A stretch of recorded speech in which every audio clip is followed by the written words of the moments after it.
Baking सोडा किंवा baking पावडरचा वापर न करता हॉटेलसारखी एकदम टम्म फुगलेली आणि कुरकुरीत अशी बटाट्याची भजी बनवते मी आज. आणि ही भजी जी आहेत ना, ती अजिबात तेलकट होत नाहीत आणि जास्त वेळापर्यंत टम्म फुगलेली अशी राहतात.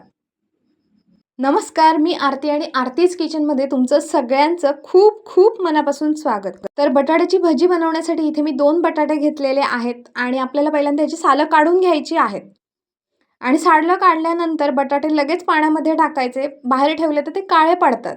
आता मी इथे बटाट्याची कापं बनवून घेते. तर किसणीवर ही कापं काढणार आहे आणि कापं काढल्याबरोबर लगेच पाण्यामध्ये टाकायची. म्हणजे ती काळी पडणार नाहीत. आणि छान अशी पातळ कापं काढून घ्यायची आहेत. आडवा बटाटा धरून कापं काढली ना, की मोठी कापं येतात व्यवस्थित अशी.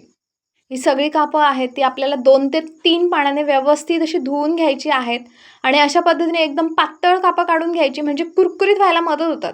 मस्त अशी कुरकुरीत होतात पातळ कापं असली तर. आता ही 2 ते 3 पाण्याने व्यवस्थित अशी धुवून घेतली आहेत. आता एक सुती कापड घेतलेला आहे आणि कापडावर सगळी कापं अशी मांडून घेते आहे. आणि कापडाचा जो दुसरा भाग आहे ना, तो वर घालायचा आणि व्यवस्थित असं दाबून सगळी पुसून घ्यायची कापं.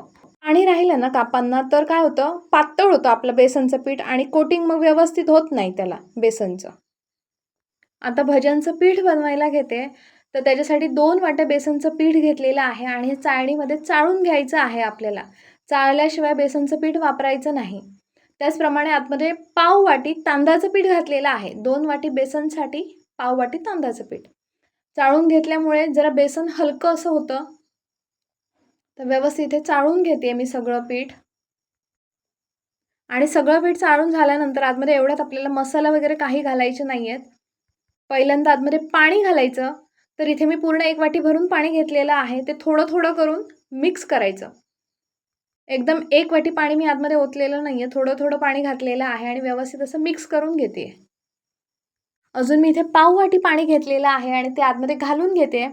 आणि आपल्याला हे पीठ जे आहे ते व्यवस्थित असं फेटून घ्यायचं आहे. कमीत कमी 2 मिनिटं हे पीठ फेटलं गेलं पाहिजे. आणि हे हातानेच फेटायचं आहे. व्यवस्थित असं हे फेटून घ्यायचं.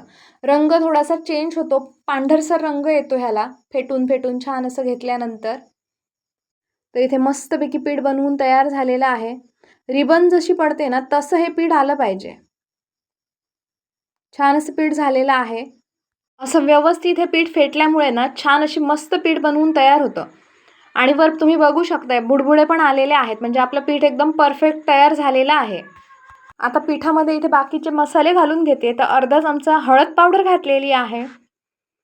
त्याच्यानंतर 1 चमचा भरून मिरची पावडर घातलेली आहे. पाव चमचा ओवा घ्यायचा आहे. तो हातावर घेऊन थोडासा असा चोळून आतमध्ये घालायचा. मग छान फ्लेवर येतो ओव्याचा. कोथिंबीर घेतलेली आहे थोडीशी. ती पण पिठामध्ये घालून घेते. आणि चवीप्रमाणे इथे मीठ घालून घेते. आणि हे सगळं मिश्रण आता व्यवस्थित असं मिक्स करून घ्यायचं आहे. इथे छान असं हे मिक्स झालेलं आहे मिश्रण सगळं.